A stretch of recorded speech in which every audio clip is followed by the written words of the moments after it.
बिस्मिल्लाहिर्रहमानिर्रहीम। किसी कौम का मुस्तकबिल जानना हो तो उसके निज़ाम तालीम को देखा जाता है। इस वीडियो में पाकिस्तान के सरकारी स्कूलों की तबाही की वजूहात और उनके नतायज को बयान किया जाएगा।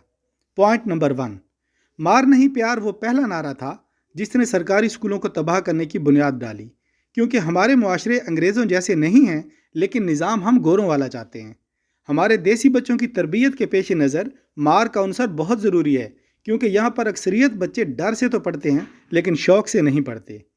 पॉइंट नंबर 2, असातिज़ा को सख्ती से पाबंद कर दिया गया कि किसी बच्चे को फ़ेल नहीं करना, चाहे इसके नंबर 0 ही क्यों ना हो। इस तरह वो बच्चे जो फ़ेल होने के डर से मजबूरन पढ़ते थे, उन्होंने भी पढ़ाई करनी छोड़ दी। पॉइंट नंबर 3, दाखिला मुहिम के नाम पर सिस्टम की तबाही में तीसरी कील ठोकी गई, यानी हर ऐरा गैरा नत्थु खैरा ज़बरदस्ती स्कूल दाखिल किया गया। मकसद ये था कि स्कूल में बच्चों की तादाद बढ़ाई जाए। ड्रॉप आउट पे असातिज़ा और हेड मास्टरों को सज़ाएँ मिलने लगीं। असातिज़ा के हाथ पांव बांध दिए गए और तलबा को आज़ाद दंदनाने का मौका मिल गया। असातिज़ा को जब अपनी नौकरी की फ़िक्र पड़ी तो उन्होंने धड़ाधड़ बच्चे दाखिल किए, इस बात को नज़रअंदाज करते हुए कि इनमें से कितने उबाश हैं, कितने घर से भागे हुए हैं, कितने माँ बाप के बागी हैं, कितने गालियाँ देने वाले हैं, और यूँ नज़्म व ज़ब्त यानी डिसिप्लिन का बेड़ा गर्क होने लगा। यहाँ पर मेरा एक लॉजिकल सवाल है कि अगर हर बच्चे को दाखिला दिलाना इतना ही ज़रूरी है, तो वो स्कूल जहाँ अशराफिया के बच्चे पढ़ते हैं, वहाँ पर आवारा ज़हनियत बच्चों को दाखिला क्यों नहीं देते? क्या इन पर यह कानून लागू नहीं होता? ये कानून सिर्फ सरकारी स्कूलों के लिए क्यों है?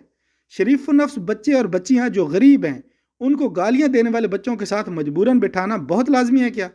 जो बच्चे बद अखलाक, बद तहजीब, असातिज़ा का मजाक उड़ाने वाले और गालियाँ देने वाले हों, इनको स्कूलों से किक आउट कर देना चाहिए, ताकि इज़्ज़तदार बच्चे और बच्चियाँ डिसिप्लिन माहौल में तालीम हासिल कर सकें। पॉइंट नंबर 4, असातिज़ा की नई भर्तियाँ रुक चुकी हैं, लेकिन बच्चों की आबादी मुसलसल बढ़ रही है। इस तरह असातिज़ा की तादाद कम रह गई है, और तादाद की कमी से असातिज़ा पर जब एक्स्ट्रा बोझ पड़ता है तो असातिज़ा भी सिर्फ फार्मेलिटियाँ पूरी करते हैं, जिसकी वजह से तालीमी मायार गिरता जा रहा है। पॉइंट नंबर 5, प्राइवेटाइजेशन ने तो रही सही कसर भी पूरी कर दी है। सरकारी स्कूलों को PEF के हवाले कर दिया है और प्राइवेट असातिज़ा को बतौर मजदूर लगाया गया और सरकारी असातिज़ा को इधर उधर के स्कूलों में भेज दिया गया। किसी ने भी ये नहीं सोचा कि मजदूर का काम मजदूरी करना होता है, पढ़ाना नहीं होता।